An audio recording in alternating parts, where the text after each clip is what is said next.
boy, shit got crazy tonight, didn't it? Yeah. Oh yeah. That ending fight, holy moly! I was thinking, I was almost like I was 50% sure that it was like not scripted real quick, but you never know how these things actually play out. I got scared a kid was gonna get squished. Oh, you should have seen how vicious those kids were getting, like Yeah. right up. Like some of those kids were just about to step into the ring themselves. There was a group of kids that were just hanging around. One second. Hi, welcome back. Yeah, we should probably actually introduce this segment. Hi, welcome back to the Off the Balcony podcast. We've got a pretty packed show for you tonight. But before we get into our usual talk of weeb stuff, me, Steven, and Hannah went out to a wrestling show, and Yeah, finally, after a few months break, we went back to another Iron Spirit show. yeah, and they put on a hell of a show tonight. I was pretty impressed with the singles matches, but the grand finale match was a tag team match, and holy Jesus! Before we talk about that match, can we talk about the Hot Topic versus Metal? That match. The dude with the green pants versus the camo pants versus the green hair. Oh, versus Dante Leone. Yeah. Yeah, I'm gonna take out the trash. Takes it right by us and does the trash. I saw that, and I was joking. He kind of looks Dante Leone. Looks like Chris Chan. It's like someone saw a picture of like modern Chris Chan and made that into a wrestling persona. That's how it just looks to me. But yeah, the card was super, super good tonight. CJ Esparza had a good bout with... And I finally got to see B.A. Malkin, because apparently he knows my parents. Oh, which one was he? It was one of the first few matches. Oh, okay. He was the one who had black like shorts. He was the one who also had like the mask. Oh, okay. Because apparently he broke his nose like the week of. Oh, so that wasn't just a bit. That was not a bit. Okay. Because I was looking at him like, what in the fuck does he have on his face? Like I thought he was trying to do kind of like a Mankind kind of thing. You know, Mankind, like Mick Foley. He had like that whole Mankind face mask thing, and I just kind of thought that was kind of a cheap imitation of it. But apparently not. Apparently he actually broke his nose. Yeah, apparently he goes to the gym that my mom works at a lot, so it's like my parents always tell me about that guy. It's like, have you actually seen him wrestle? It's like, no, I don't think he's ever been to the shows here, and he finally has. Oh yeah. I'm trying to find the guy who there was a the Chosen. Chosen was great. His name was Eric something. I mean, everyone just knows him as the Chosen. The part that killed me when he came out was he yelled at all the little kids and just called them sinners. Yeah, that was hilarious. That was the thing. Tonight, if you notice, the kids were absolutely just going nuts on the wrestlers tonight. Just going crazy. It's like me and Steven were kind of getting frustrated because it's like it seems like the wrestlers really wanted to do a lot of the throwing each other out of the ring. It's like going into the grass. But they were going to bulldoze like 5 or 6 kids. It's like they kept like motioning for the kids to get out of the way. It's like telling the front row to move, but nobody was budging. Yeah, and it was, I mean, the adults knew what to do because they're adults. They know that like this is all like... Well, like even had parents were yelling to their kids to get out of the way, but nope, kids were not moving. I saw a mom in the middle of like the... I just constantly heard that mom just shouting, Liam, come back! Yeah. Sit down. Oh, not that one. I saw that same mom with Liam in the bathroom on her way out of there. She was yelling at her kid in the bathroom, too. And so I didn't see that, but what I did see was I saw a mom with like, with like her daughter who was just shaking, like violently shaking, like kind of a let me at him, and the mom was just holding the kid back because they walked through that entire venue area and they were fighting up a storm. And the reason, so going back to kind of the beginning of this show, when we just started talking about the tag team match. So it was 815 versus this new Sky is the Limit. Yeah. It's which is Xavier Sky and Sabin Gage. Which, by the way, I want to give a shout out. Xavier Sky is one of my favorite wrestlers on this circuit. That guy always puts on a good rolls show. Around like a Beyblade. Yeah, he always puts on a good show. His athleticism is off the charts, and he was a great match for the 815 tonight. But the reason why stuff got a bit heated, or why some people started to worry, because the ref got involved.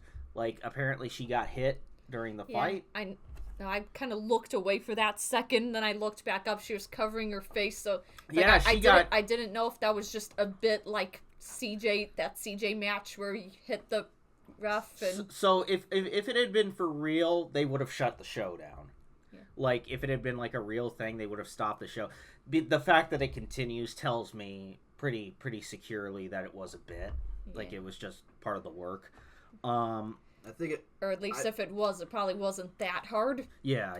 Yeah, but at the end, when 815 was trying to, walk away with the belts after they hit the ref, I saw the other half of Sky's the Limit. I think that was a Sparza or something like that. No, not Sparza. Xavier Sky. Sabin Gage is. Yeah, Sabin. He was like trying to say, the ref, looking at the ref, saying, "Are you okay?" Yeah. So maybe it was just a thing that only the 815 and the ref knew about, and then everyone else. And obviously DB would have known about it. But yeah, that was a really. I want to give another shout out. Tag team match was great, but do you remember the dude with the black cowboy hat? I forget his name, but it was John something. Yeah, Dark Horse. Yeah, Dark Horse. The guy who fought Dark Horse, Champ. That guy was great too. Like, he came all the way from Texas. Yeah. Well, that one guy came all the way from Louisiana. Yeah, Louisiana. So down by the bayou. Yeah, and he was great too. But that's the guy that went up against B.A. Malkin. Yeah.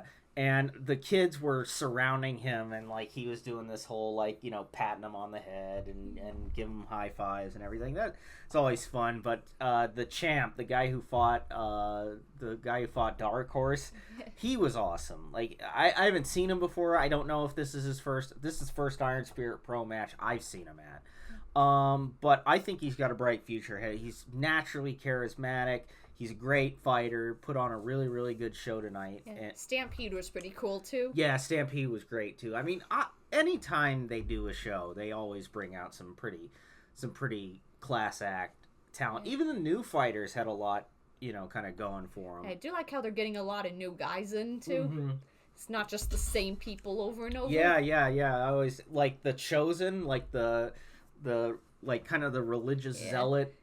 That was such a strong character he had there. I had me wondering there for a moment if they were going to actually transfer the title over. And he was a damn good fighter too, and he's huge. Like it was. I thought because he fought CJ, and I thought CJ really put up a good fight tonight. Defending his title. It wasn't like a gimmick. Like, I'm gonna try to steal the belt and get absolute. No, it was a good fight. And it's like, I'm wondering if the show up in October is gonna be like, there's gonna be like the 5th anniversary of the show. It's like, I'm wondering if they might do like a transferring the belts over. Like, could be the titles. I mean, Brubaker had it for years and years. I think so. There might be like a big, kind of blowout fight there. So I'm. It's like it's been the same champions for a while. Yeah. 815 and CJ.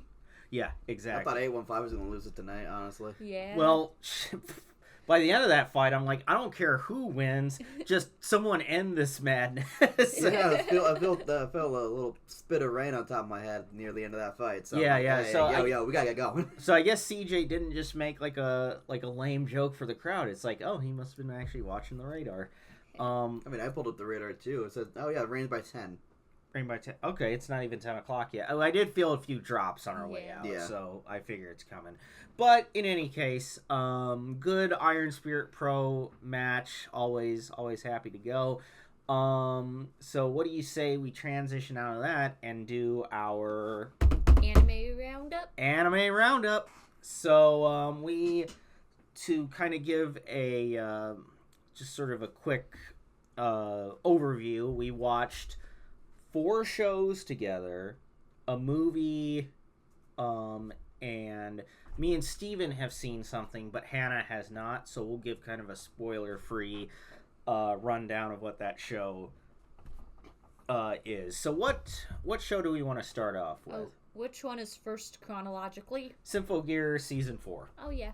So, another season of Symphogear. I gotta say, this one was zanier. Yeah, than... so as the girls from Symphogear fighting the Illuminati.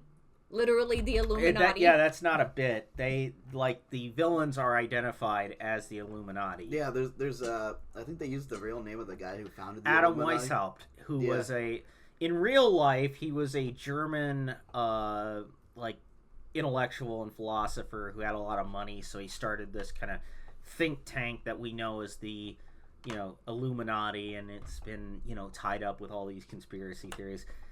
In Symphogear, Adam Weishaupt is basically a guy who's naked all the time. A jacked, naked, Chris Angel looking guy who cuddles this little doll-looking girl. Yeah, that was kind of bizarre, but it's okay. He's a robot himself.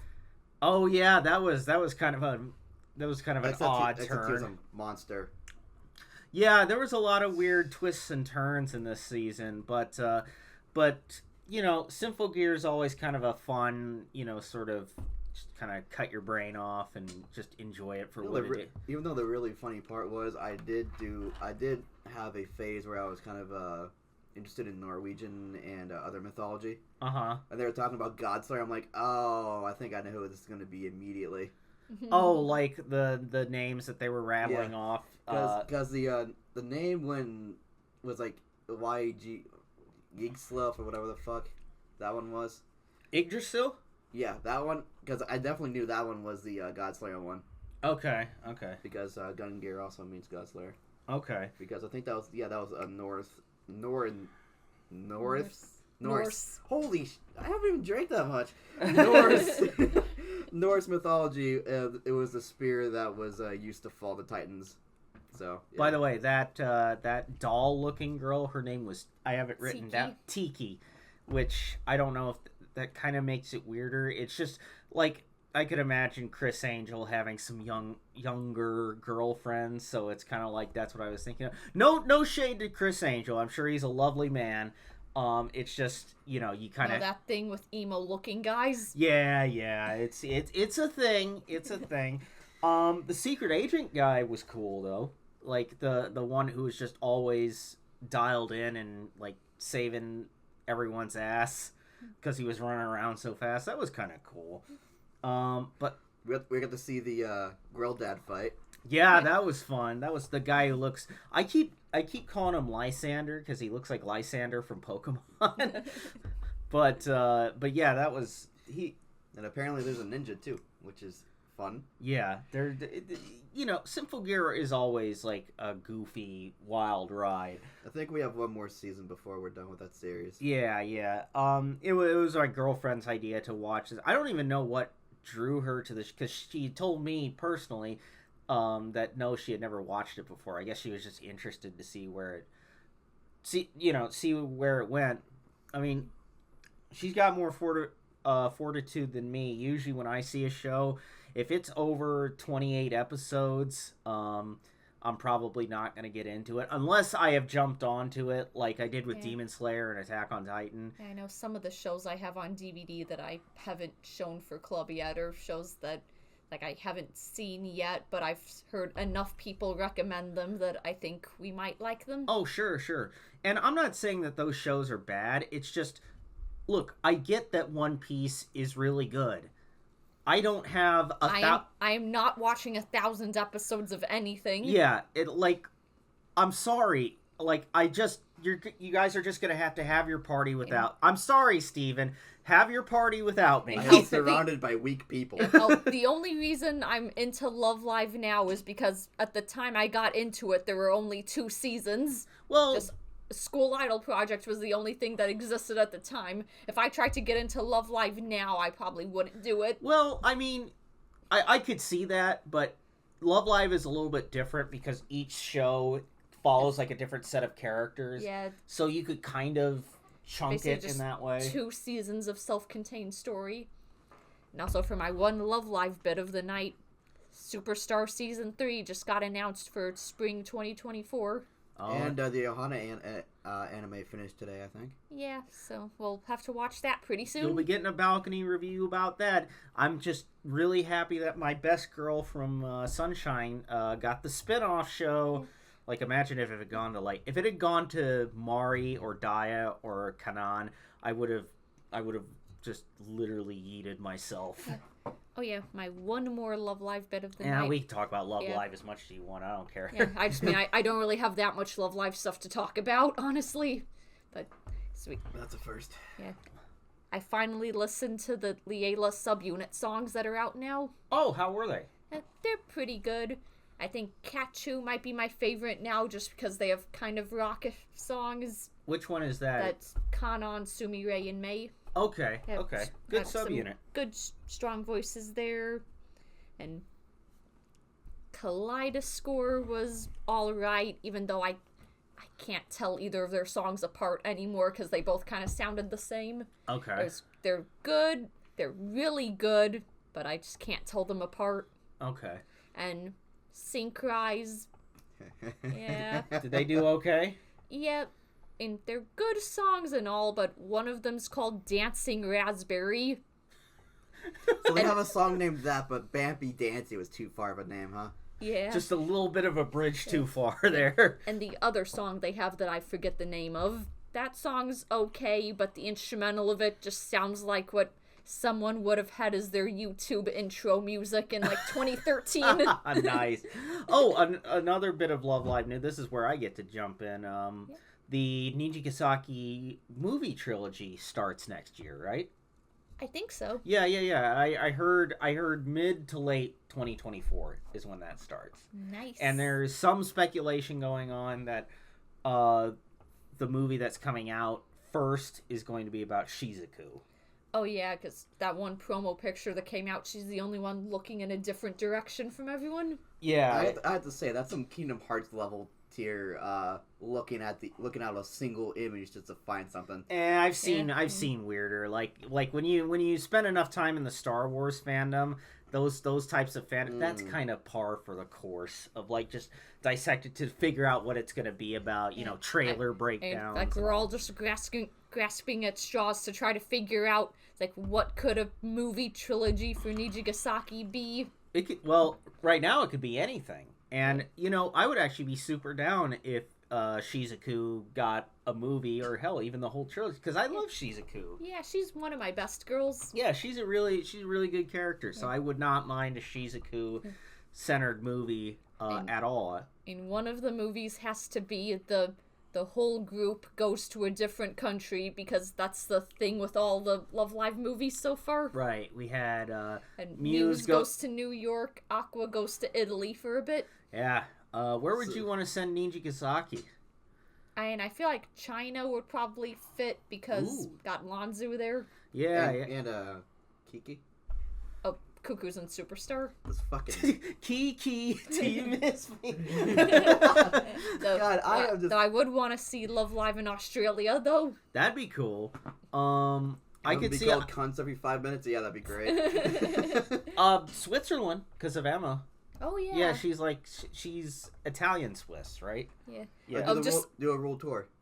Oh wait, actually Australia really would fit because Mia's voice actress is Australian. Right. But you can just let it go a little bit. Yeah. But Mia have her say cunt and have it be okay. Yeah, just have her rap it in a song at some point. You don't think it'd be really funny if they went to Vegas? Oh yeah, Love Live, they have to dress in the flowery showgirl outfits and everything. I mean, that was pretty much Sunny Passion of Superstar right, season 1. Right. Yeah, they dress like Vegas showgirls, but they look like the human versions of My Little Pony characters. Right. Yeah, that purple-haired girl literally looks like the Twilight Sparkle Gajinka. Oh. Yeah, jeez. Oh God. All right, so Symphogear, I think we all have it like a B tier. Yeah. Just to loop it back to Symphogear real Yeah. quick. B tier for me. Hannah. Yeah, B tier. B tier. Okay, so I think I liked that season, like, probably more than the last 2. yeah, I liked it pretty well too. It's just this show. It's got some interesting elements. It's just it doesn't have characters that I can really like latch myself to enough. Like the characters are fine. It's just The only thing I'd say negative about this show is that blue-haired one that has all the samurai swords, that singing voice is starting to grate. yeah. Trying to do like a vibrato, but it's just immensely failing. I will say the music in it is actually pretty good, even though the songs can get kind of Samey. Fate-ish, like Fate Stay Night. Yeah. That kind of. Yeah, I wonder if that voice actress is probably just one that's used to doing, like, the high-pitched, like, typical anime girl voice, but suddenly got casted as a serious, mature character, so is very trying her best, but failing. Also, I want to say real quick, the subs are fucking whack. Yeah, Like oh, they God. say shit like heckin' chonkers and Oh yeah, what- for that little blonde, little blonde one, and I wanted to die. yeah, you can't even call it localization anymore. You're just talking in meme speak now. So yeah, Symphogear season 4. I just feel like Eh. the localization is gonna fall off from that. Oh jeez, I got. B tier, not enough beef stroganoff. Yeah, not enough. She's stroking Stroking my on beef beef till I off. off. I love how that's become our new joke. So, moving on to next chronologically. So, what better way to spend your night after going to a wedding? By watching Cromartie High School. Of course, we watched. Yeah, finally introduced Steven to a classic. Yep. they Steven did. was the only one who hadn't seen Cromartie. Me and Hannah had watched it. I don't know if I've ever told my story with how I got introduced to Cromartie. Sure, you can tell Podcast. that, and then we can hear what Steven had to think about Yeah. Cromartie, and then we can share our general thoughts. Yeah, it was years ago. I was in the car with my family and just went, and randomly my dad asked my mom, "What was that one anime that had Freddie Mercury in it?" And yeah, and they were trying to figure that out for like the rest of the car trip, and then just later that day, I was in my room for a while, and then just walked out into the living room and just saw my mom watching that. It's like right at the scene where they meet Mekazawa. Oh, First not, time? Oh, so like the first episode then. Well, wait, actually, I think I had pretty much seen all of it except for that opening scene with the eating the pencil. Oh, I missed that scene, but I caught all of the rest of episode 1. That was hilarious. So, Steven, since you were the only one of us who hadn't seen Cromartie up to this point, what were your thoughts? What did you think? It's a show. No. It's a really fun and funny show. Jay Hickman kills it as Mekazawa. Oh, yes. Uh, He's probably my favorite character Yes, in that yes, show, he is. Mekazawa. the running gag that only like 3 people know he's a robot. Yeah. Yeah, everyone just thinks he's a short, fat kid. Yeah. Who's apparently like the baddest motherfucker in school Yeah. and has a son. And then there's like the one joke that they put in there that they couldn't put in the rest of the show. What joke was that? When they was like, well, it's your job to take care of your mom. oh yeah. I can't that was. I can't even say it on this fucking Yeah. channel. Let's just say 2005 was a different time. Yeah, definitely a either bundle of sticks or if in the UK what you call a cigarette. Definitely a bit that you could have gotten away with in 2005. Definitely would not fly in 2023. Unless you can reclaim, apparently. Yeah, but so moving on, I really liked I liked all the characters. It's hard to like hate any characters in a show like this. Yeah, I think the one that actually surprised me the most was that guy's moving hair. Oh, Hayashida. Hayashida. Yeah, I really liked him. I really liked Kamiyama. I liked Takashi. I hate it was my spirit animal. Noboru, Takanuchi. yeah, Takanuchi, Akira, Akira was the hard ass who no one takes seriously, and they just keep coming over to his house. Yeah. His mom looks exactly like him. Yes, Which yeah. apparently in the live action movie they just put the same actor for Maida just in a wig. Oh yeah. We still need to show you the Cromartie movie. Which... Yeah, I keep meaning to show it to you when we're at your place, but just this entire week you've just been tired when we got home. Yeah, driving around everywhere and being stressed out about life will do that to me. Yeah, but yeah, the Cromartie movie has the rare distinction of being a live-action anime adaptation that is actually really good and faithful to the show. Yeah. Only one that joined it's One Piece. Yeah. It's apparently for the Cromartie movie when the director asked the mangaka like how he should adapt it, the mangaka just told him, do whatever you want. So the director took his advice literally by not reading the manga at all. And ended up making a perfect adaptation. Like, probably the most faithful adaptation of any anime ever. Yeah. Especially live action. I mean, let's be real. Like, that's always been... that's mostly been a failure. Two shows. Yeah. Cromartie and apparently now One Piece, because that's apparently doing gangbusters in the reviews. Yeah, so. Like 85%. They nailed all the characters. Critics and audience. Yes. Yeah. So. And also another thing I love about the Cromartie movie is that the Cromartie universe, like Cromartie High School, Bass High, Destrade High School, like all of the high schools in the show are named after like Americans that came to Japan to play baseball there. And apparently the real Cromartie got really mad when the movie was made because he didn't want his name associated with delinquents. Well, too bad. That's what you get. Yeah. Apparently he tried to do a lawsuit, but I never heard anything about it. Probably got thrown out. I mean, either thrown out or settled for a very small amount. Yeah, like basically a pittance at that point. But as for the bits in it, like the comedy in Cromartie is obviously very surrealistic. Very non sequitur. Yeah, very non sequitur. But I wrote down some bits that I really liked. The humming choir bit was one that I really enjoyed. Like when they start humming this song, and then it zooms out further and further, and the whole school is there, and the gorilla is there, and the choir with Freddie Mercury, and...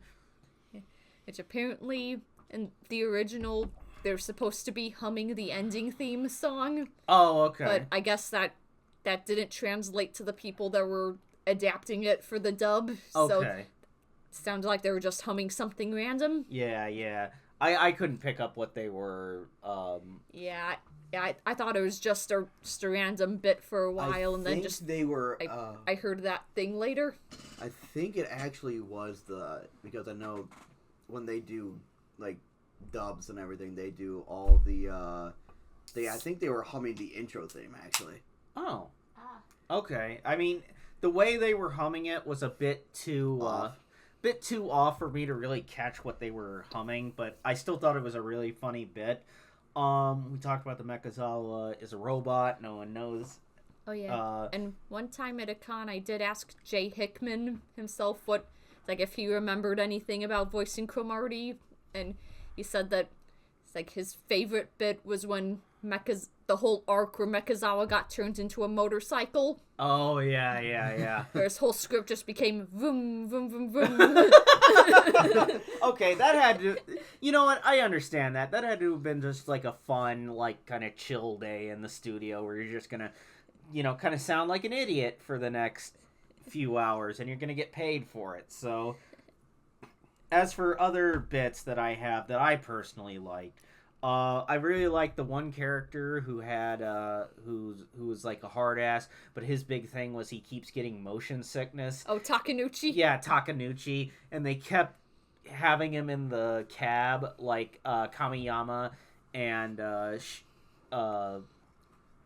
guy. Hayashida? Yeah, and Hayashida. kept coming up with excuses to keep him in the car, not knowing that he was suffering from motion sickness. Yeah, the whole plane hijacking Yeah. arc where it's like they were gonna go on a trip by plane, and it's like he's just overheard people were gonna hijack it. It's like, wait, if they hijack the plane, we won't have to go on the trip. So it's like pep talk to the hijackers to keep going through with it, but then eventually he became their leader. So like they forced him to go with them. Yeah, and yeah. He just ended up in the desert of Nevada. Oh, yeah, that was hilarious. But I think my favorite line from that whole bit was when he's like, if I open my mouth, I am going to throw up. That was hilarious. To people with motion sickness, puking is the same as losing. I think my favorite part was also like a 2005ism where they called sitting like in the back seat and the middle seat, just calling it sitting bitch. Oh, yeah. Oh god, they're sitting bitch and I need to throw up. Yeah, that was a great bit. The gorilla, when he got a job in the restaurant. Yeah, and the second to last episode is like a whole episode of just the gorilla working at a sushi restaurant. Yeah, that was just... I can't even... becoming the boss's favorite. Yeah, I can't even tell you, like, specifically what part of it made me laugh so much. It's just the situational part of it. And that's the thing. This show often gets compared to another show that we've all watched, Nichijou.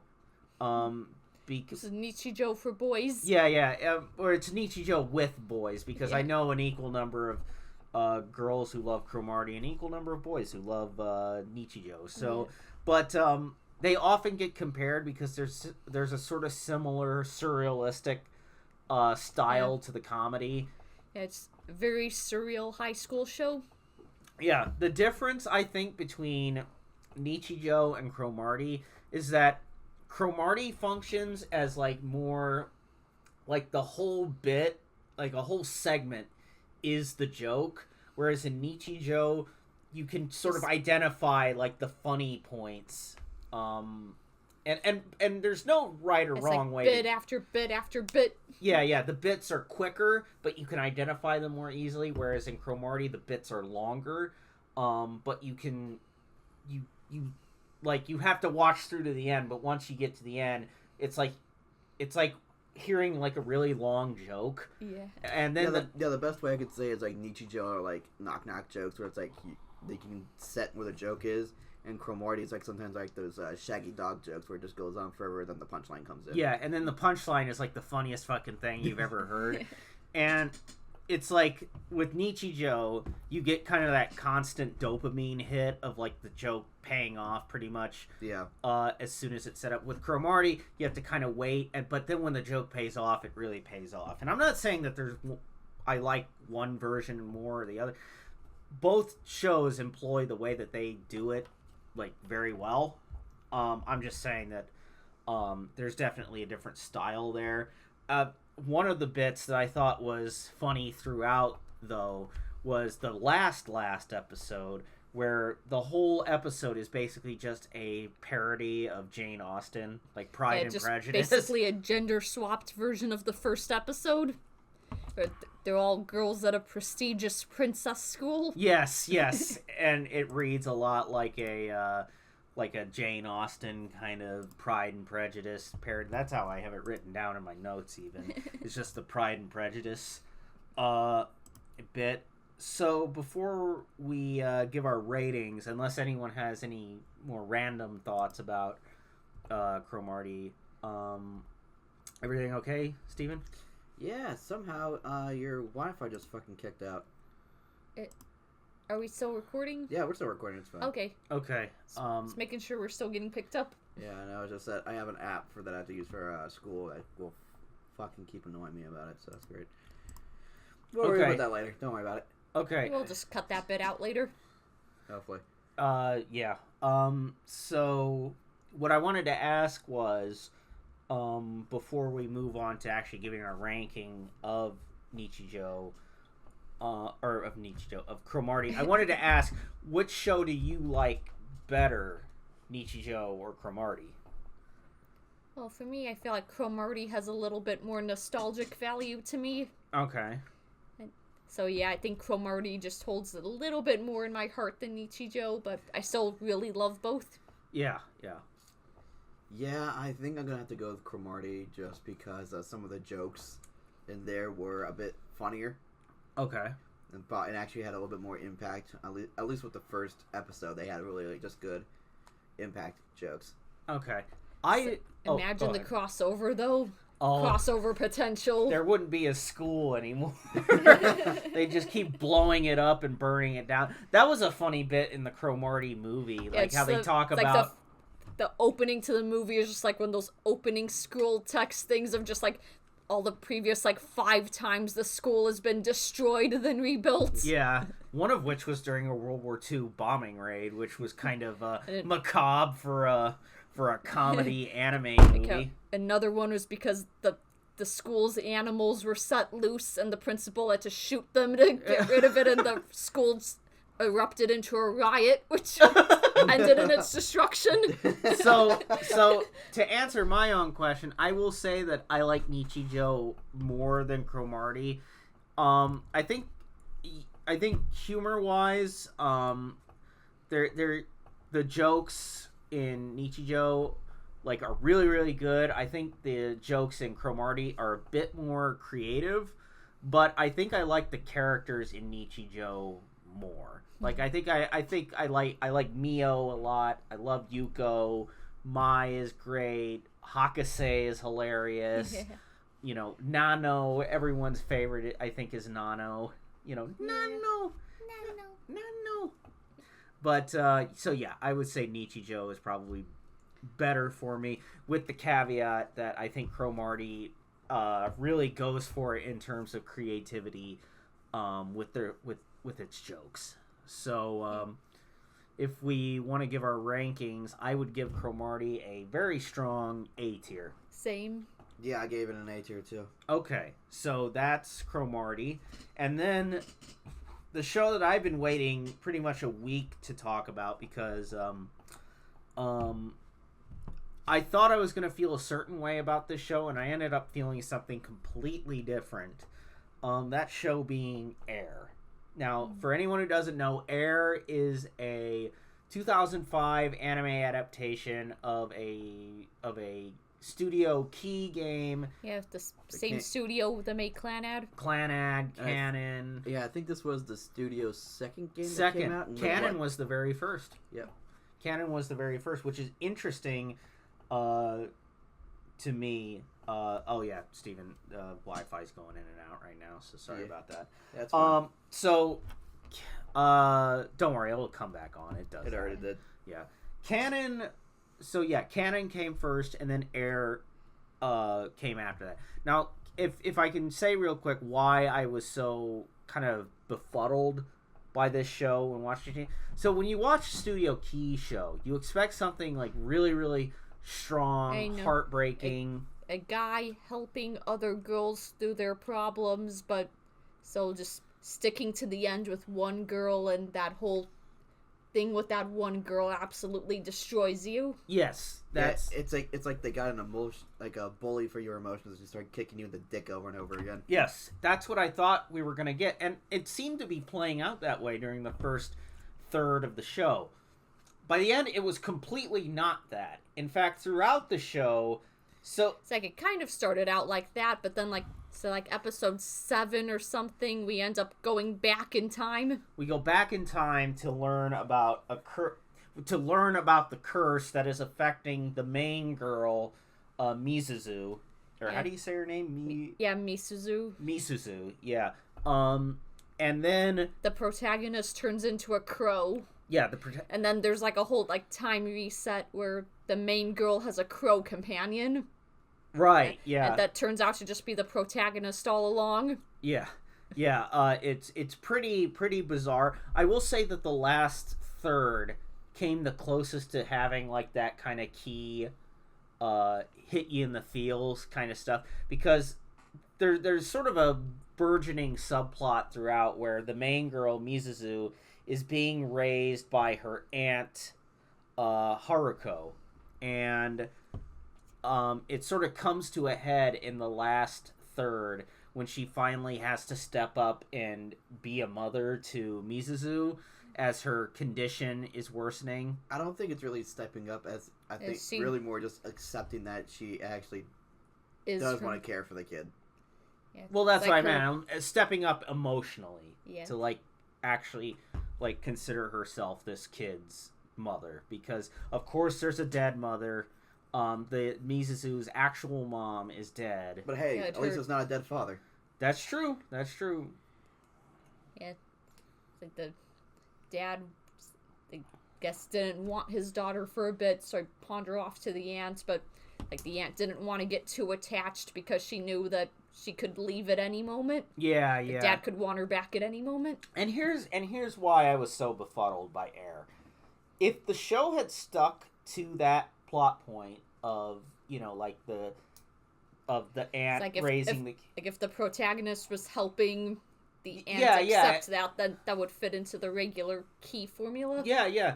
And I think it would have been a far better show, because as is, the first third of Air is it's like a lot of key shows, it's kind of unfocused. Yeah. It's like pretty much, if you could consider a running theme through Air, it's like it kind of was mommy issues. Yeah. Like up until it got to the whole time travel thing, which just kind of broke the theme. Well, the thing about key shows is that Key always focuses on some trauma that the main characters have to overcome. Yeah, like in canon, it was like the guy went to that town when he was a little kid and made friends with all these girls, but then like when he left, that he doesn't remember the things they went through. It's been like 7 years. Yeah. And then Clan Ad's all like, you know, still families, the main plot, but it's like getting over family trauma, and romantic trauma. Yeah, and the town changing. Yeah, and always things changing as you get older. Air, you could say, because you could make an argument, and I think a pretty strong argument at that there is a running theme of like trauma relating to mother figures, because there's a lot of talk of like these different mothers and mother figures. Yeah, like that one girl, I forget the brown-haired girl, where it's like her mom wasn't able to get over the death of her little sister. Yeah. Which is so he started calling that girl by her dead sister's name. Yeah, and that would have been more in line with kind of a key formula. It's just this show became... It almost felt like the show should have been longer to actually like achieve like what Key is usually known for. Which, like, from what I've read, the game seems to be... The game that's based off of seems a lot more dense than the anime was. Yeah, I was surprised when I looked up Air, and it's like basically a franchise within a franchise, because there's games, light novels, there's all sorts of... I think I remember when I was trying to look up stuff about Air, I saw that the Nendoroids of the main girl got reissued. Oh, okay, cool. So at least there's still merch being made of it. Yeah. And they created a Nintendo Switch port back in like 2020, 2021. Yeah, and so a whole new generation is getting exposed to Air. Yeah, and also, fun thing I learned about the game, apparently that's the first Studio Key game where the sex scenes are unskippable. Oh, right. Apparently in canon, like, there were sex scenes, but you could, like, opt out of having to actually play them. You know what's funny about that? Do you remember the moment in Clanad, where Nagisa just bewilderingly, like Akio's being his usual goofy self? Oh, was that, like, the pregnancy scene? Yeah, announces she's pregnant, but it's like Akio's just kind of being mean about it. It's like, no, it's like, I'm pregnant because we had sex. Yes, and that moment was hilarious, and like it even took Akio back. Like, yo, dog, I was just kidding. But it was funny. We had sex, and sex makes babies. Yeah. Yeah. That's the thing. Okay, I want to bring this up real quick. The thing that a lot of key shows have that I think really sets it apart, because like when you think of a key show, you think of something like you think of like The Saddest Thing You Ever Seen, like Clanad. Yep. But the thing is, Clanad has a lot of good humor in it. And so does Canon. And Air's got some good humor in it, too. Canon's humor is probably some of my favorite. I'm not yeah, gonna yeah. lie. Ooh, yeah, that was a fucking hilarious. That's the thing. Key shows are funny. It's just when they want to hit you with the emotions. They know how to do it. Yeah, they know how to do it and do it well. Meanwhile, the funniest parts of Air are when the girl was running and would just face plants. that was a pretty funny running bit. But here's what I'll say about the feels part. The last third of Air, I think, is very effective at making you emotional, because like you want to see, like you haven't even really in the whole course of the show spent this much time, but you want to see her succeed as the mother of Mizuzu.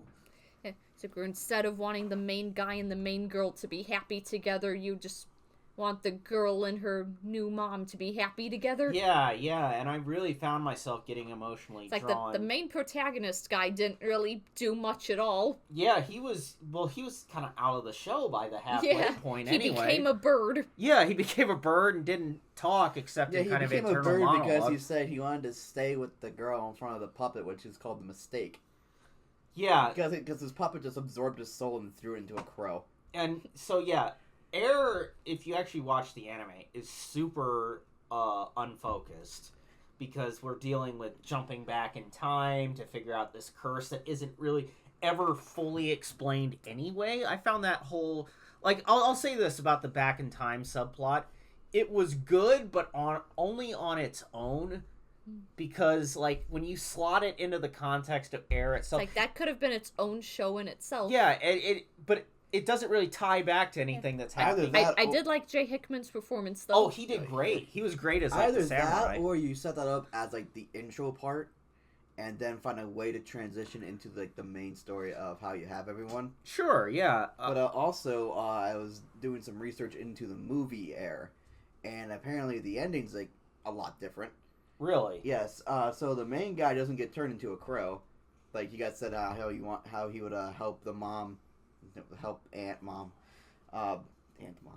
The aunt who stepped up. Yeah. He was helping her, and then once they get to the beach, end of the show, of course the girl dies. It's a fucking key show. We all know what's gonna happen. But the girl ends up dying in the guy's arms. Oh wow. Because they do that little walk scene across the way, and the guy's actually there, and she walks to the guy.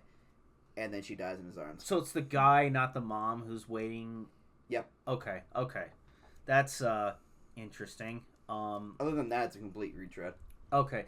Yeah, that's the thing. Like, there were 2 OVAs in the DVD set that I got. They're both just rehashes of... One's a rehash of all the modern stuff, and the other OVA is just a rehash of the back in time subplot with the samurai and whatnot.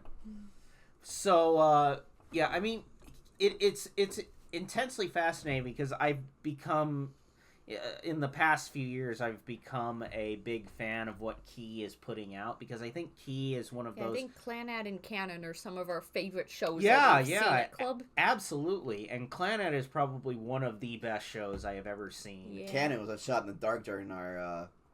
Valentine's month. Yeah, but it worked, because you knew it was going to be good, because it was going to be Key. And I don't know if I said this on the last podcast, but I want to point this out since we're talking about Key. Since you brought up Jay Hickman, who is also in Air, as we pointed out, he is in Canon. Yeah, he has a very minor role as a student council president who also bullies one of the girls. Yeah, like the warrior girl or the something. Girl that sneaks in the school at night to fight demons. Oh yeah, that was a whole... That was a plot, wasn't it? Yeah. So I went to an anime convention where Jay Hickman was at, and so I decided to go to his panel.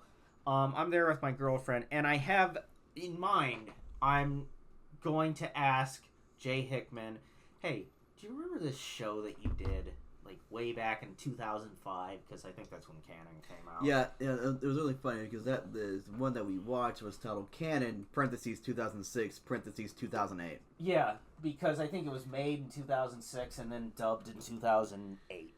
Probably is what I would imagine. Yeah. So I go to Jay Hickman thinking he's not gonna remember this show. He was in it for 2 episodes. Like, I figure that kind of just falls out of your brain, and it was such a small role anyway. And so I even literally asked it like this. So do you remember this show that you were in like the mid 2000s called Canon? Thinking he's not, and he just shot back. Oh yes, I played the student council president who interrupted the Yuletide ball. Like, holy shit, that is what his character was. And he basically gave a complete accurate description of what that character was about and described basically everything about him. He just forgotten the name. The name was Kuze. So, and I had looked that up beforehand anyway, because I sure as fuck didn't remember it, because such a small role, but he remembered it.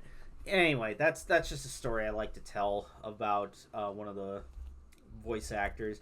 As for Air, I don't know. I hate to do this, but I gotta give it B tier. Same. I think my least favorite of the key shows we've seen. Definitely. The more I think about it, the more it falls towards C tier, but I can't put it in C tier out of good conscience. It does some things like really well, but its shortcoming, and it's weird, right? I did like the protagonist guy. And I just wish he got more screen time. Yeah, Vic does a very good job with what he got. Yeah, Yukito is the main character's name. He's only in it for, which is weird because he's ostensibly the main character. He's only in it for like half the show. Yeah, and ironically, but Monica Rial does a good job as playing Mizuzu. She can actually voice act. Yeah. Instead of just being Bulma for like 5 seconds and giving it to Wendy Lee.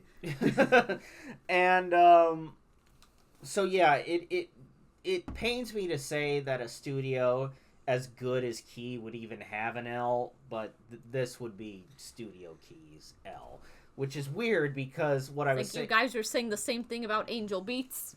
Well, I've sort of come around to Angel Beats a little bit. I kind of appreciate more what it was trying to do. Like I kind of look at it more episodically, like it's focusing on these different kids at the school who died under, really tragic circumstances, and it's like instead of being with the girl until she dies, you meet the girl after you're dead. Yeah. After you're both dead. Yeah. And then you lose her when you guys try to move on. Yeah. When you finally accept death. So I'll say this for Air. This tried being, for anyone who hasn't seen Air but may have seen this movie, here's how I'll describe it. Air is trying to be what Maquia actually is. Mm-hmm. Like the emotional movie, the emotional anime that is about motherhood, in my opinion. So yeah, I think we're settled on Air being a B tier show, unfortunately, right? You know what? If that's its worst, they're doing pretty good. I think they're doing okay with the reputation they have of with Angel Beats, with Clanad. I think they're doing okay. And being part of KyoAni, which I found out through some research, that the reason why they didn't really do anything with KyoAni in 2007 was because of the Haruhi launch. Oh, that was such a big project that they couldn't really commit to anything else.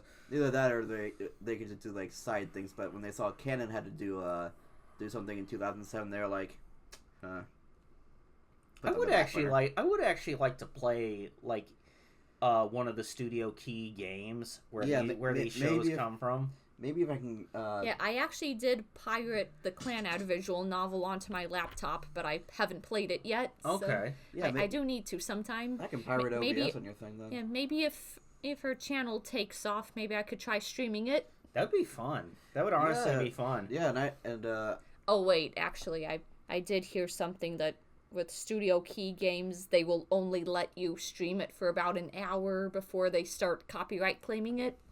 of course. Yeah.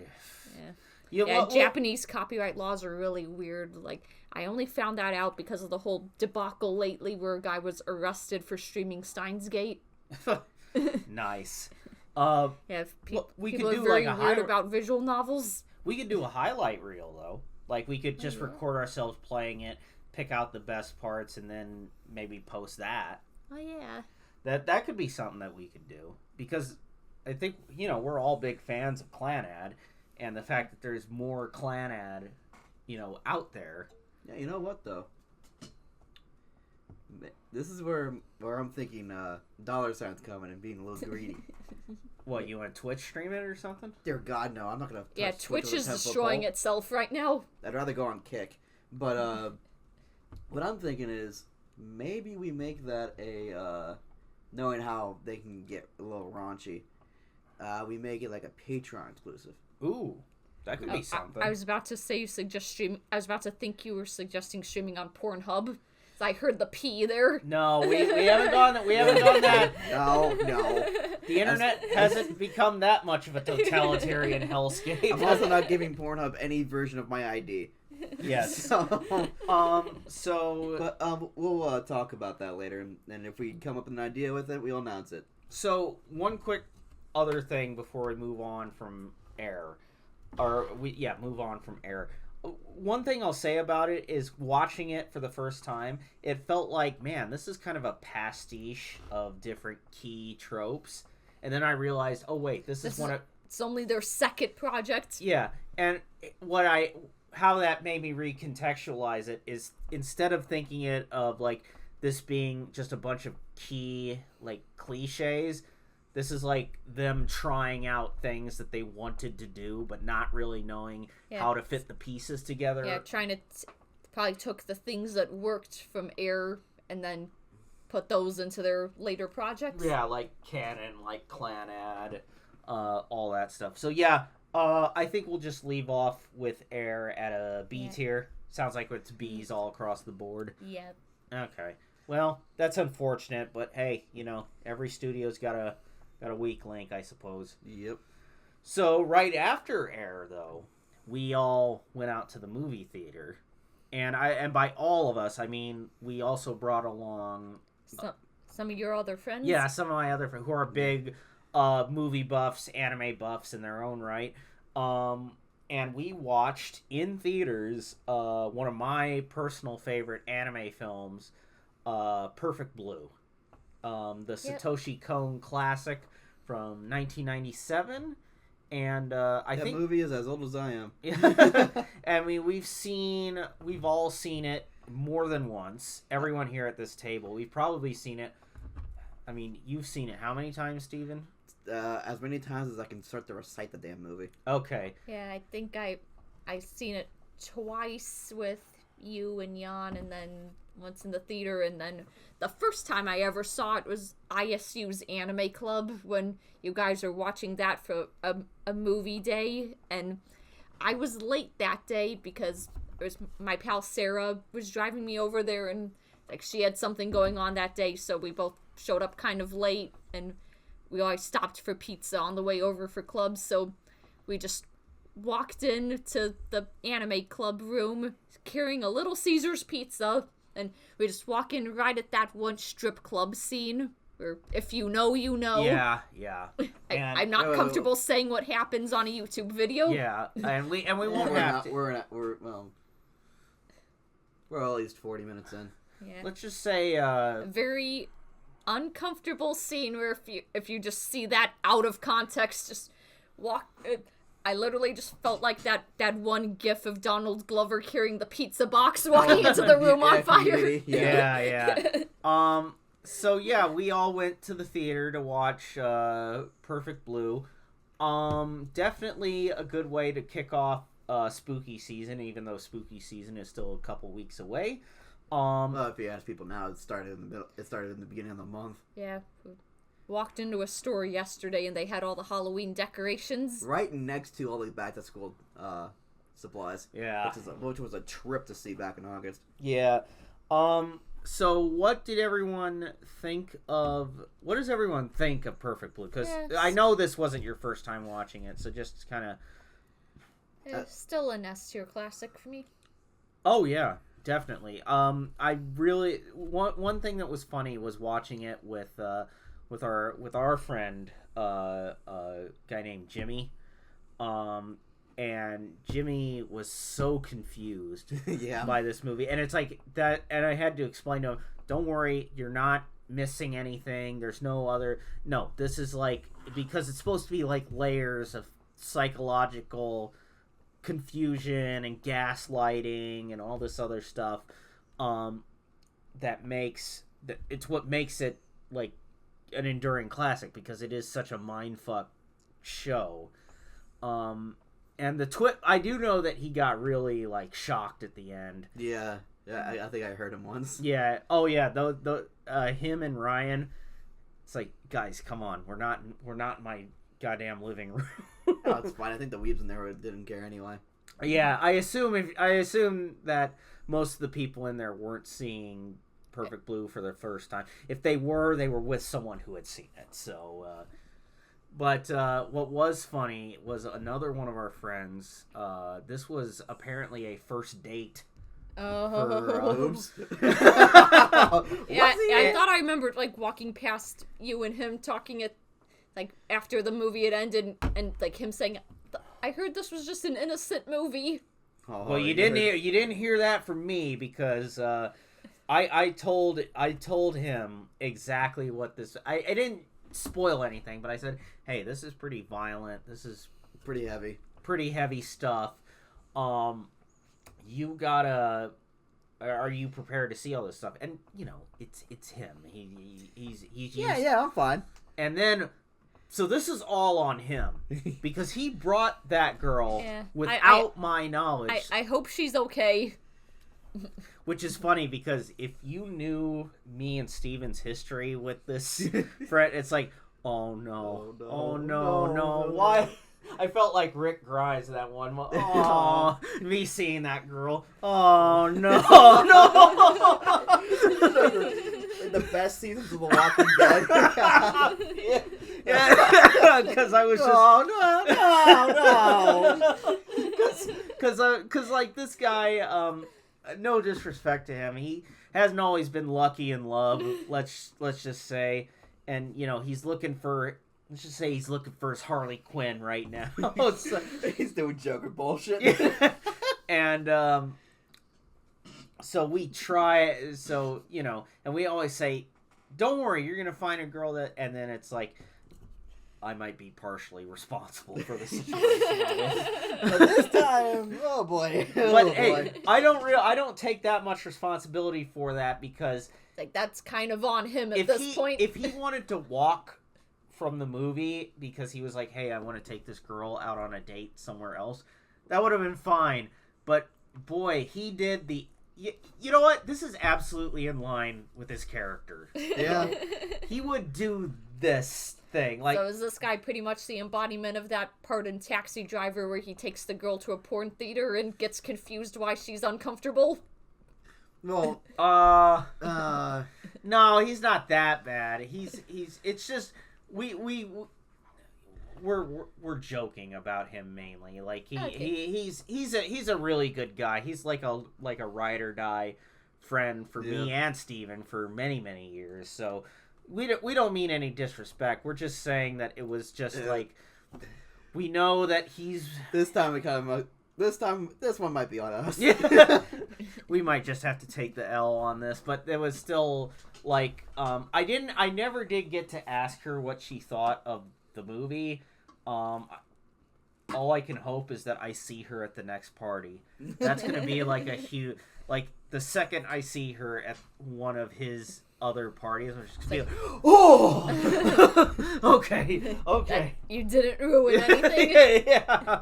So yeah, I still love this movie. It is still an enduring classic for me. The levels of psychological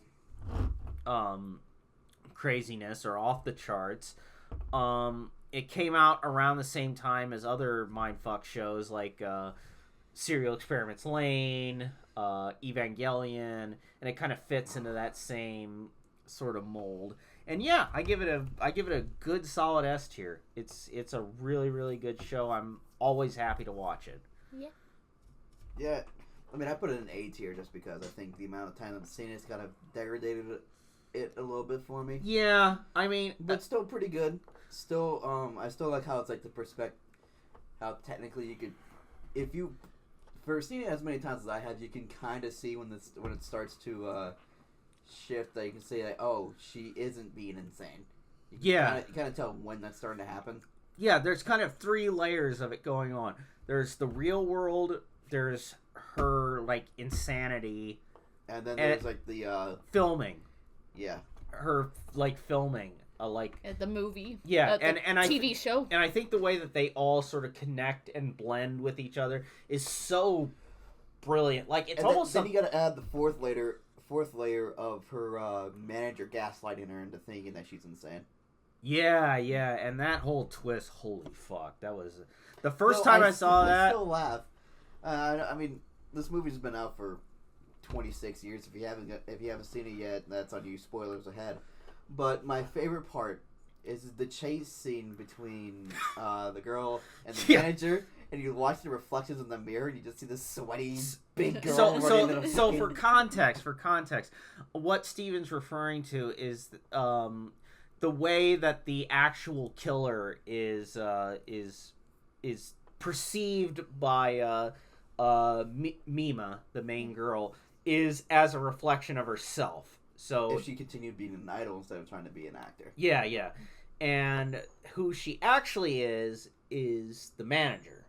Yeah. And so what Steven's referring to, there's this scene where she's chasing her through the street. Yeah. But as they're running past store windows, you see the manager's reflection. Like, yeah. It's like revealed as what's really happening. It's because that's how they did it. Mima was like, her reflection in her was still the same, but the fake Mima. The fake Mima, and then what was the Rumi? Rumi. You just see Rumi running like just wheezing, but still keeping chase. So good on her. And also this is like one of those weird little Venn diagrams of idols. We have Mimarine and Hanayo Koizumi from Love Live School Idol Project. In the middle, food. Well, food, and also Darikataskate! Because Mima screams that as Rumi is chasing after her. And I leaned over to Hannah in the theater. It's like, hey, it's Hanayo!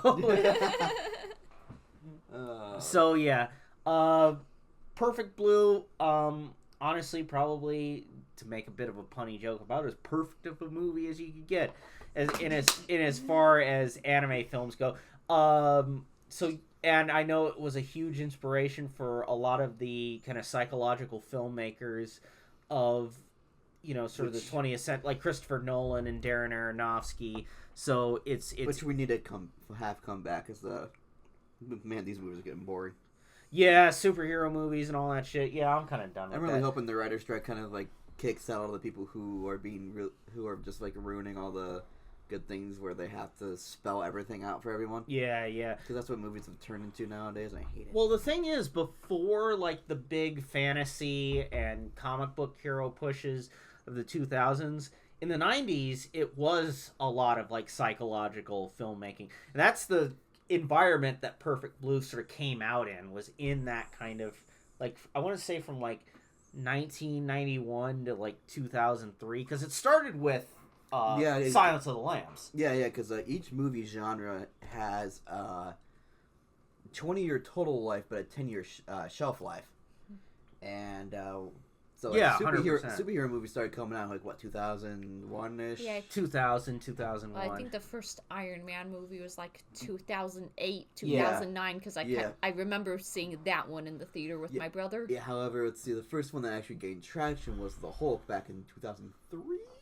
Yeah, and Spider-Man 2. Yes, Spider-Man 2. So from like those two movies, take 2 years now, like before everyone's like getting kind of tired of the superhero movies. Yeah. It's hit the 10-year shelf life already. Yeah. And I'll say this. It just needs to hit the 15-year death wave, and then we're good to go. So what I'll say about that is, like, in as far as superhero movies go, there are kind of 2 phases of superhero movies. There's kind of that daiquiri knocking you on your ass.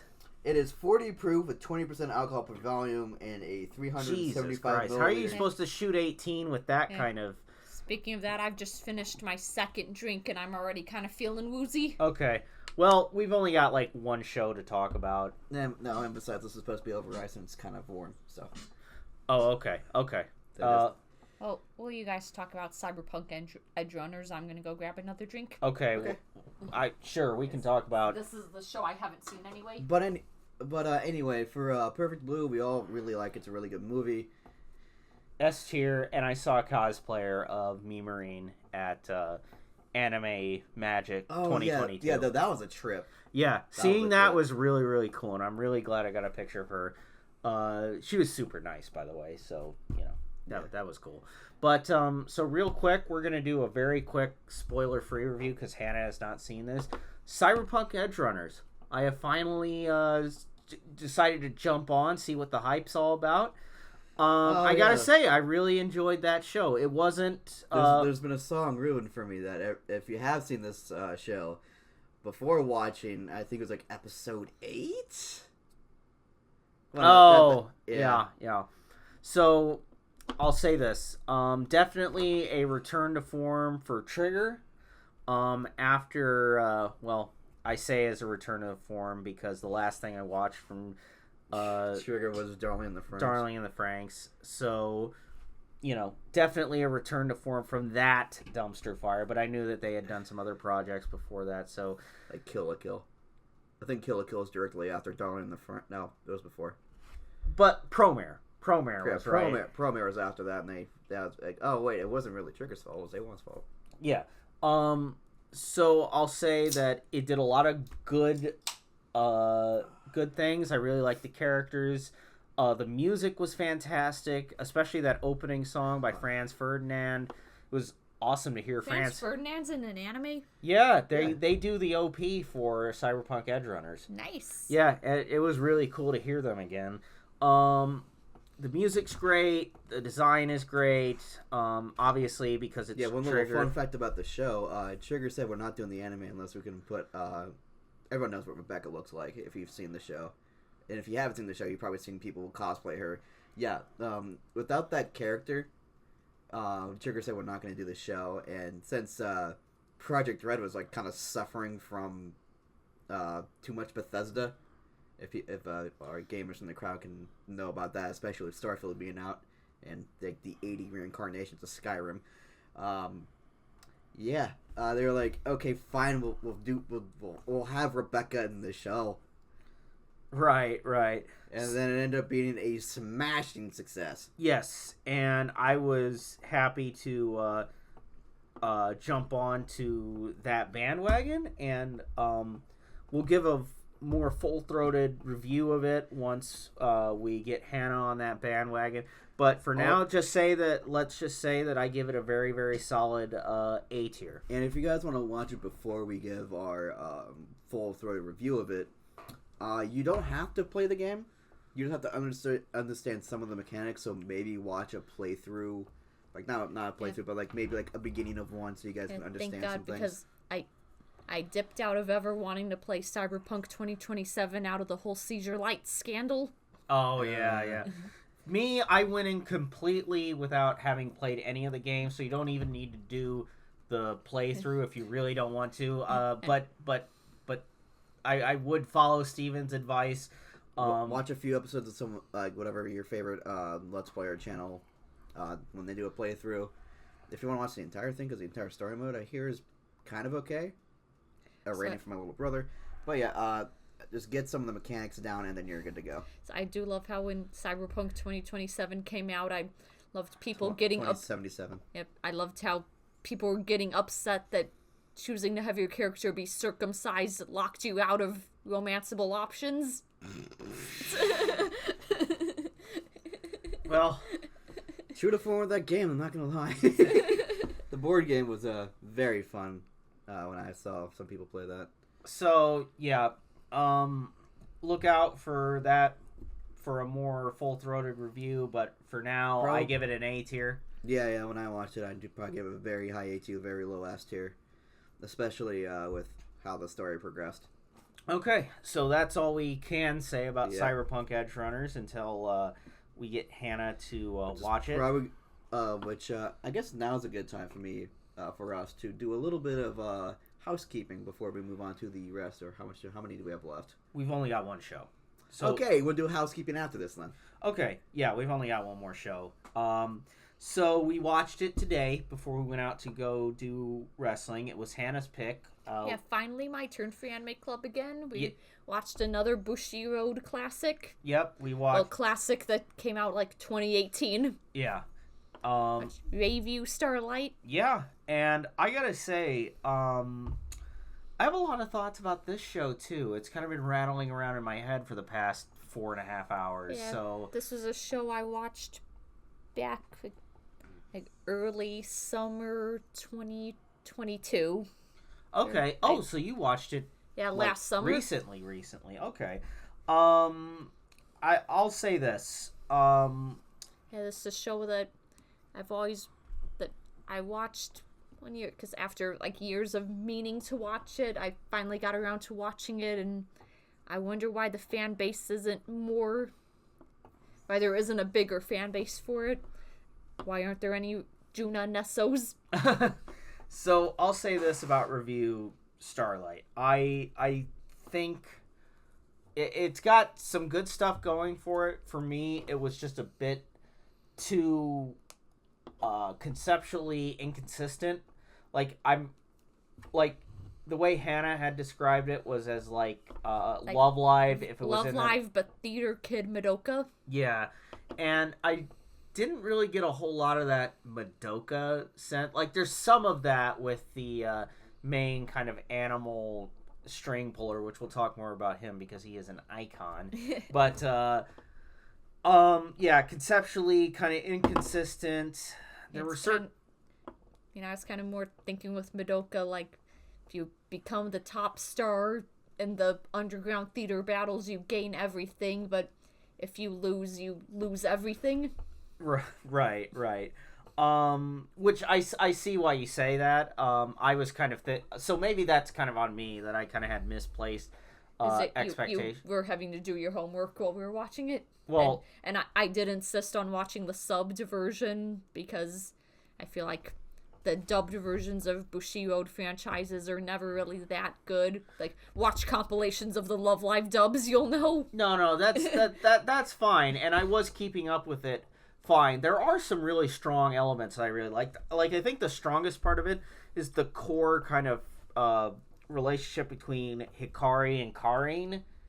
That actually works really well. Like, I think Hikari and Karen, fine. Karen, whatever.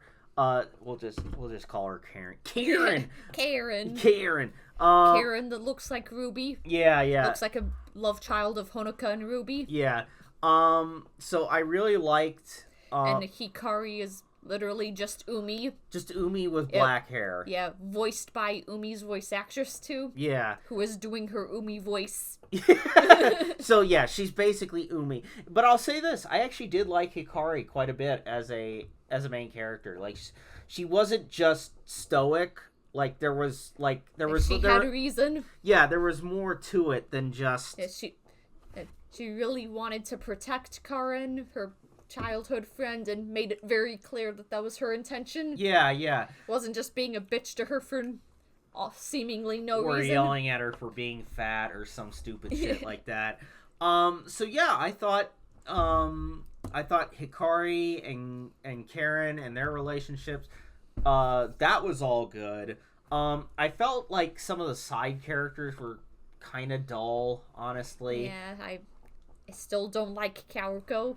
Yeah, like, Claudine is fine. Nana is interesting, but like Nana had the coolest story where it's like she is like she really is better than everyone else kind of in the battles. Like, it's like she became the top star like at least 60 times, but just used that power to just keep going back in time and repeating the same play she did with her classmates over and over we again. came into that episode and you guys jeered at me after the like, this is how Endless 8 was supposed to be done. Like, I had any fucking control over KyoAni. You didn't have to show us all 8 of them. Yes, I did. Yes, I did. Hey, to be fair, I'm still like the least mad out of all of us. Yeah, I know. The most mad is right now is on my right here. Yeah. I personally I still see some merit in what they were trying to do with the Endless 8, and I almost respect it from like a purely artistic standpoint. But maybe if it wasn't 8 episodes of a 14 episode season. Yeah. Could have done it in 3. Yeah, the fact that that's sort of my only issue, is that it uses up so much of their allotted like time to tell their story. Way over half of a season. Yeah, that kind of rubbed me the wrong way. But I'll say this. Well, actually, real quick, how much time does that whole time loop thing take up in the books? So I haven't gotten to it yet. I'm guessing it's like a whole book, maybe. So the book I guess we can do a slight update to the Suzumiya book club idea that I announced in that episode, or if I didn't, we're not announcing it now. Recently cracked $150 to get all 11 books. Technically it is 12, but 10 is like part 1 and part 2, but they mushed that together for the series that I got. Mm-hmm. And so I've read the first series, and I lent it out to Wade because he was interested in seeing how it panned out. I'm not sure if he's read any of it. I've read some of it. It's interesting to compare it to the show, because the thing is, I didn't really rank Haruhi that high. I ranked the show in B tier, but I put the movie in A tier. But I was fascinated with it from like an artistic perspective, and sort of like wow, whoever made this really believed in it. You know what I mean? And so I kind of was trying to look at it from like sort of the artist's perspective. It's just, from the show, there's certainly some like lost in translation kind of elements to it, but in any case, so how did we even get on to Haruhi? Oh, right, because of the banana chick. But we'll do this a little bit first, and then we'll get back to Revue Starlight. So I picked up all the books. I'm about to read the next one. However, I have decided that I am not going to really touch those until Hannah and I move into our new place mid-October. So once we get through with that, I will start picking up those books again. But I am probably going to do a book club with the editor. Make that like a I still mini need episode. to actually read them. Yeah. Either that, Either that, or we can make it like a entire club thing. But I think it'll be a long time before we get to that, and that's why I have it written down in a notebook, so that way we can all review it at the same time, I guess. And speaking of review, so for Revue Starlight, there we go. That's transition. Yeah, hey, I can do it sometime. The giraffe is an icon. The giraffe is my favorite character. Yeah, speaking of out-of-pocket characters. Yes, and he's voiced in the dub by Jay Hickman, which makes me want to rewatch the entire show again just so I can hear Jay Hickman voice a giraffe. Yeah, need to find Jay Hickman at the next con he's at.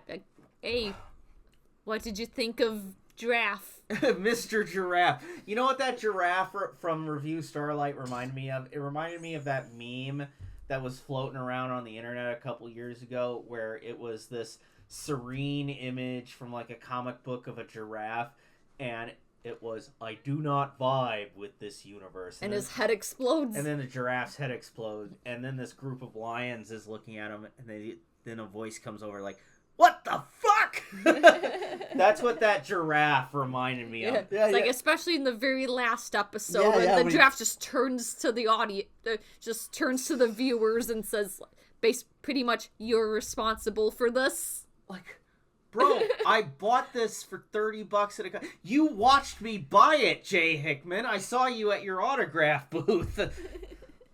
But, should have got him to sign the DVD. Oh, I should have. The funny part for me is that now his promo poster makes a little bit more sense. Yeah, Because when I saw that giraffe on there, I thought he was like, oh, he did like a kid's show or something. No. Or No. voiced I like... knew what it was. You guys didn't. Or he voiced like Joffrey the giraffe for Yeah. Toys R... for Toys R Wait, Us. Joffrey the giraffe? Or Not Jeffrey? It's I spelled Geo. It should be Joffrey. If anyone says that it's Jeffrey, you're wrong. Isn't Joffrey the Game of Thrones guy? Yeah. I don't know shit about Game of Thrones. Good. I just know keep it that way. my family watched it when I was younger, and I didn't want to watch it because I didn't want to see penises. That's certainly a way to say that, I guess. Well, that's... I was like 12, maybe. Well, that's the least of your worries, because like it's more worried about watching a child get stabbed in the throat with a knife. That kind of like actually like really violent. really like disturbing stuff. But in any case, Revue Starlight is not disturbing really in the slightest. It's actually quite a sweet show in certain like I was talking about with Hikari and Karen. I was just saying that like the reason why some of this felt so dull to me was because the characters are kind of dull. I'll be honest. Which, apparently there is a movie that came out recently. I think it had its debut at ASEN like last year or the year before. Oh, no shit. And apparently that movie is what I hear a lot of people talking about, because that movie is apparently really, really good, so I need to watch that sometime. Okay.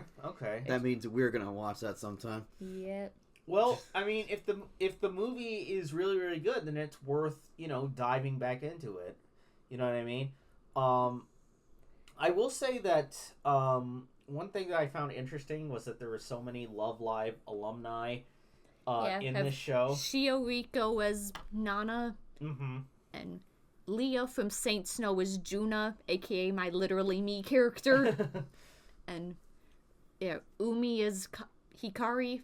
Right. So yeah, there's some overlap with Love Live, and at least in the meta sense. And if anybody here is fans of Bandery Bang Dream, then Yukina is Claudine, and Arisa is Karuko, which probably explains why I hate Karuko a lot, because I also hate Arisa from Bandery. Rip that poor voice actress. I hate both of your characters. I'm so sorry. Oof. Which also the Revue Starlight movie also has...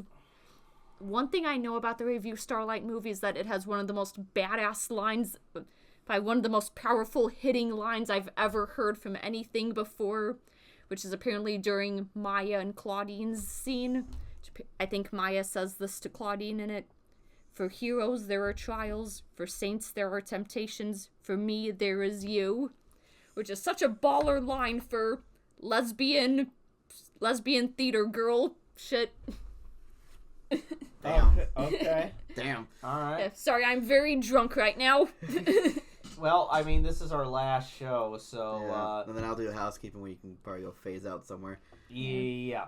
I'll probably make you guys listen to the ending song of Revue Starlight, because we usually skip the ending songs when we do Anime Club, but I really like the ending song of Revue Starlight. Okay. Well, so real quick, what do we think for rating, overall rating? I put it in B tier. Yeah, but in B tier too. A tier. Okie doke. Alright, so I'll let Steven take you through the housekeeping, and then we'll say our goodbyes, and that'll be it. How long have we been on? Hour and a half. Oh, okay. Not bad at all. Good time. With the long testing intro, because... we'll have to cut some stuff out. Yes. We're also going to call this the Steven's a fucking dumbass edition, because I forgot the splitter. Yeah, I forgot the splitter, so we've been doing this on one microphone, which... Yeah, so considering how small this... Sorry if you can't hear me. No, you're fine. Yay. Which actually, because of the small, like, intimate setup that we got, actually works pretty well. Not gonna lie. But some housekeeping that we're gonna take care of today. So first off, if you guys are eagle-eyed, and I have noticed that maybe just in the last episode and maybe in some clips, your boy is gonna start putting a Venmo in there. Now, the Venmo I want to have eventually take care of all of the subscriptions that we have to do, because right now your boy is paying for all the Adobe products that we used for editing the podcast and our clips and stuff. I am paying probably about $40 a month for that. So if you guys want to be very nice to me and donate to the Venmo I have in the description, which is really just my personal Venmo, but I'm using it for this, honestly, and that's all I'm going to use that Venmo for. You can go ahead and donate at the link below. Just go ahead and just note it as off the balcony channel costs, so that way I can separate it in my taxes next year. But other than that, we're gonna move on to the project car. On the project car, I have changed some things with it. Nothing with the car really. It's just that I took the donation goal and cut it in half again. Went from 20,000 down to 10,000, and now 10,000 down to 5,000, because I don't think I need to crack that much more money on it, to be honest with you. But yeah, we are at $660 out of the 5,000. I'm still trying to get that carburetor off. I hate it. I hate life. Other than that, please, if you guys would like to donate to there, feel free to do it. You can do it anonymously, or you can do it with your real name. You can't use a fake name, or else GoFundMe will refund your money immediately. So if you guys want to have it actually stick, go ahead and use anonymous if you guys don't want to have your name shown. And then, other than that, I believe the next con you'll see us at will be Con Alt Delete. Con Alt Delete in December. I know my things. You'll see us there. We will be doing a bunch of new panels. And then after that, we might be at Anime Zap, and we'll definitely be at Amkey. Yeah, we'll definitely be at Amkey. Because which I hope we go to Anime Zap, because if we go to Anime Zap, then it'll officially be 10 years of me going to cons, because Anime Zap 2014 was my first. Oh, wow. That's... Old. I was 14. Well, actually, I was 13 at the time, because my birthday's in March, so. My first con was Anime Zap 2016, so. Anime Zing 2021 via The Incident for Chris Chan. Yes. Had to do a panel about him that day. Which is why I drink. Yeah, that was a... But other than that... hey, Steven, you're getting into this con for free. All right. But you have to talk about that. But no, if you guys want to donate monetarily, I give you two options, because I feel like some people may not want to donate to a project car, which you know, may just end up being a money pit anyway. But if you guys want to donate to keep the channel up and running, go ahead and please donate to the Venmo we have in the description. Venmo /SKREZZO. Skrezzo. It's an old spelling of my last name. It doesn't matter. But with that, I think we're gonna wrap it up here. Anything else we wanted to say tonight? I'm good. So I think we're good. I think we said everything that we wanted to say about the show. One more bit. I just remembered this. We, since Wade and I have gotten back into golf, we are going to do a series. I think we're gonna. Oh yeah, I'm gonna be filming you guys playing golf. Yes. We're gonna call it bucket hat golfing. Or bucket hat golf, however you want to say it. Open the balcony. What? Open the balcony. Oh. The balcony open. Yeah, the balcony open. Yes, we will be filming the first off the balcony open at the very prestigious course in Augusta, Georgia. No, we're going to our local 9-hole. Yeah, we're gonna do a local 9-hole. Do that. You may see some promo shots since we're going to go golfing as of we're recording this on a Saturday. So when we record tomorrow, we're gonna do some testing things, and I might make them shorts. So the channel can actually have some shorts, and that way we can boost your numbers. Yeah, ride the algorithm. Ride the algorithm. Yeah, because those YouTube shorts are nothing to sneeze at. They. Yeah, so we might do that. Do some. You might see some shorts from us in the near future. Either that, or they've already been uploaded, because you know how we are with uploading these things. So other than that, now that we got all that out of the way, do we have anything else to say? Not really. I think I'm good. Yeah, I had fun recording this episode as usual. I think I'm just waiting for YouTube time because I have songs I want to show you guys. Okay. I'll be honest. I'm feeling kind of eepy, so I might be turning in. We'll get YouTube time eventually. Oh, no, she's sad. All right. So with just that, drink some more liquor. You'll be fine. Who said that to you? What? Say the same thing for you. Push through your eepiness and just drink a lot of liquor. Okay, fine. I'll fall asleep down in my basement. All right. With that, everyone, thank you for listening. All right. Have a good night, everyone. Bye. All right, everyone, stay frosty. We'll see you next time.